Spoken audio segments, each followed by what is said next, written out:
Another new printer coming from Bambu Lab, and I don't know about you, but I'm a little bit worried about Prusa, and I want to discuss for a few minutes what I think is going to happen and what is ultimately going to be the best 3D printer of 2023. Let's talk about it.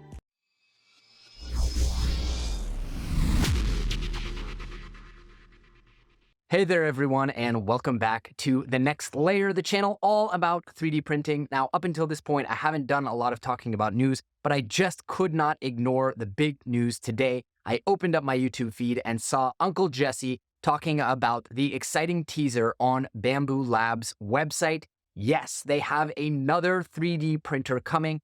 I don't know about all of you, but this blows my mind.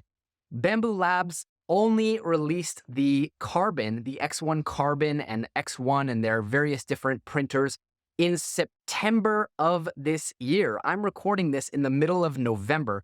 That's when their Kickstarter went live. They started delivering orders shortly thereafter, but it has only been a few months since they released their game-changing X1 Carbon. And a lot of people have raised questions, myself included. Is this the printer that's going to shake up the industry? Is it the one that is going to push the established players like Prusa or Creality to innovate more?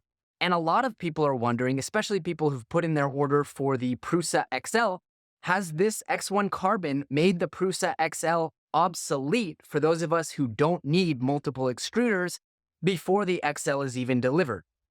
Now, what's crazy to me is that Bambu Lab is creating a new printer in a time when so many other manufacturers, including Prusa, are delaying their printers, which, again, may very well be obsolete before they hit the market. And I'm not going to talk about Vorons and how popular those have become and the fact that I'm building one, because right now what we're talking about is ready-made or mostly ready-made kit printers that you can buy, and you can't buy a Voron. Now, why am I worried? I mean, what's there to be worried about, right? We have great printers coming to market. I'm worried because I, like many of you, really love Prusa, and I love my Prusa MK3S Plus. But here's the thing, it's getting harder and harder and harder to be devoted and love your Prusa, even if you love the company and you love the products. And don't get me wrong, like every other YouTuber you'll see, my Prusa i3 or MK3S Plus is my go-to printer if I need something to just work. And we don't know if Bambu Lab is going to have that level of predictability, repairability, open sourceability, and just dependability. But here's the thing.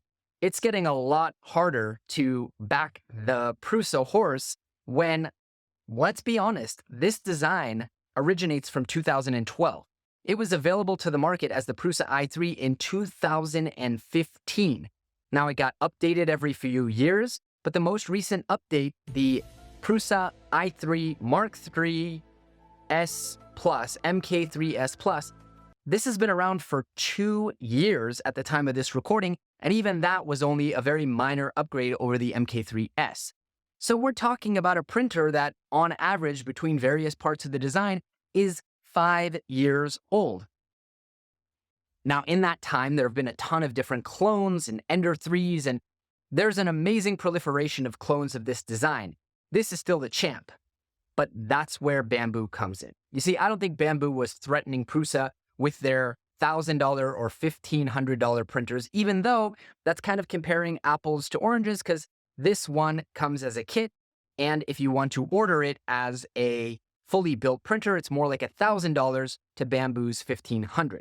But as Uncle Jesse pointed out, there's a high likelihood that this next printer from Bambu Lab is going to be significantly cheaper, is going to have less of the fancy features like Wi-Fi, which this is on an 8-bit board, and is just generally going to be designed to be a Prusa killer, a true desktop printer, smaller in size, more capable for upgrading because it doesn't have those side panels, as was shown by one of Jesse's fans who managed to go through the code of the website and reveal a photo that Bambu had not yet exported. Now, here's the thing. Again, I love innovation. I'm super excited about this, but I'm really starting to question what is going to be Prusa's answer. Is this going to be a situation like we had with Tesla, where the traditional established players in Europe kind of sat around and didn't innovate until Tesla came along and created a car that had the experience of an iPhone with over-the-air updates and touch screens everywhere, an amazing experience and smart AI solutions and cool features like Sentry Mode. And I mean, who buys a BMW today? I don't know about where you live, but where I live, nobody's buying BMWs or Mercedes. Everyone's buying Teslas. And I don't want to see that happen to Prusa because they're great people. They make great products. It's just a super bummer to me to see someone else coming into their market segment, the market segment that they honestly popularized with the at-home 3D printers after MakerBot the bed. It's going to be a real bummer to me if they manage to get out-innovated in their own market segment. Now, I'd love to know what you think in the comments below. I haven't tried out a Bambu Lab printer yet. I really hope to get my hands on one very soon. But let me know in the comments below, is this going to cause you to not order that Prusa MK3S Plus you've been looking at? Are you going to get on the wait list for your Bambu Lab Next Gen P2, P3P, whatever printer they're calling it? Or are you going to wait and see what shakes out? And last but not least, before I let you go, please let me know in the comments if you're interested in more news and opinion videos like this. I typically, if you're new to this channel, do all kinds of tutorials and lists and amazing prints and all kinds of stuff like that around projects. But I'd love to know if you guys are interested in these types of videos because I'm following the news, I have thoughts and opinions, and I'd love to share them with you. Thanks for watching and happy 3D printing.